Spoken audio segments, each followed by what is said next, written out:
Бу көннәрдә башкалабызның Габдулла Тукай әдәби музейында бер юлы 2 күргәзмә ачылды. Рәссам Байназар Әлминовның бала чактан таныш образлар һәм күңелем Тукай белән сөйләшә дип исемләнгән күргәзмәләр бирегә килүчеләрне бала чак елларына кайтарды. Күргәзмә ачылышында без дә булып кайттык. Байназар Әлминов 20 гасырның дистә еллары дәвамында республиканың китап бизәлеш өлкәсендә эшләүче танылган рәссамнарның берсе. Татар әдәбияты бигрәк тә Габдулла Тукай әсәрләре белән танышу әле дә күп кенә татарстанлылар өчен Байназар Әлминов бизәгән китаплардан башлана. Габдулла Тукай әсәрләренә ясалган иллюстрациялар аның визит карточкасына үрелә.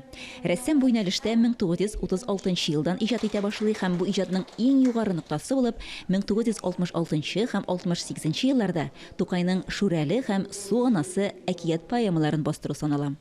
Узган ел Байназар Әлмәновның туына 110 ел тулды. Һәм менә без инде быел үзебезнең тамашачыларыбызга, үзебез бала чактан, хәтта үзебезгә түгел, әтиләребез, әниләребез карап укып үскән китаплардагы рәсемнәрне, шүрәлеләрне, су аналарын тәкъдим итәргә булдык. Чөнки Байназар Әлмәновның эшләре ул инде менә 20 гасырның уртасыннан бирле безнең татар укучысын үзенең рәсемнәре белән озата килә.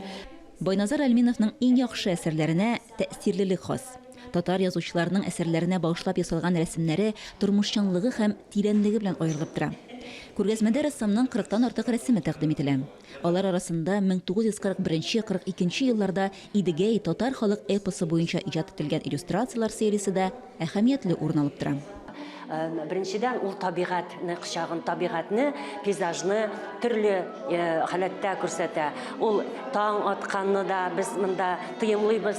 Иртән кышлар сайравын, җылы кояш нурларын тыйымлыйбыз. Шул кадәр ул аны динамика белән бирә, хәрәкәт белән бирә. Аның гомумән Байназар Әлминовның картиналарында статика күрмисең. Анда ниндидер ички халәттә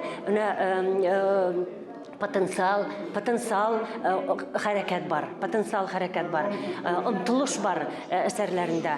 Күргәзмәдә Байназар Әлминовның аныгы Тимур Кәримов та бар иде. Ул үз истәлекләре белән уртаклашты. Так уж получилось, что я родился в тот момент, когда уже моего дедушки не стало, но вот хочется сказать, что... Мин бабам вафат булгач кына туганмын. Мәктәптә укыган чактан бирле башкаларга бабайның фотосурәтен күрсәткәч, дусларым, хезмәттәшләрем теләктәшлек белдерә. Мин Татарстан сәнгате, бабай иҗаты белән горурланам, чөнки аның иҗаты халык юлында яши. Шулай ук янәшәдәге залда күңелем Тукай белән сөйләшә дип исемләнгән күргәзмә дә урын алган. Биредә Байназар Әлминов исемен йөртүче 3нче балалар сәнгать мәктәбе укучылары Габдулла Тукай әкиятләре буенча иҗат ителгән эшләре тәкъдим ителә. Билгеле, Тукайның поэтик әкият дөньясы күңелнең иң нечкә кылларын тибрәтә. Шагыйрьнең үлемсез әсәрләрен укыган балалар күңелләрендә дә Шүрәле белән Су анасын үзләренә генә хас кабатланмас образлар итеп кабул итә. 2 күргәзмә дә киләсе елның гыйнвар аена кадәр дәвам итәчәк. Шулпан Амири, Тахир Хәсәнов, Татарстан яңалыклары.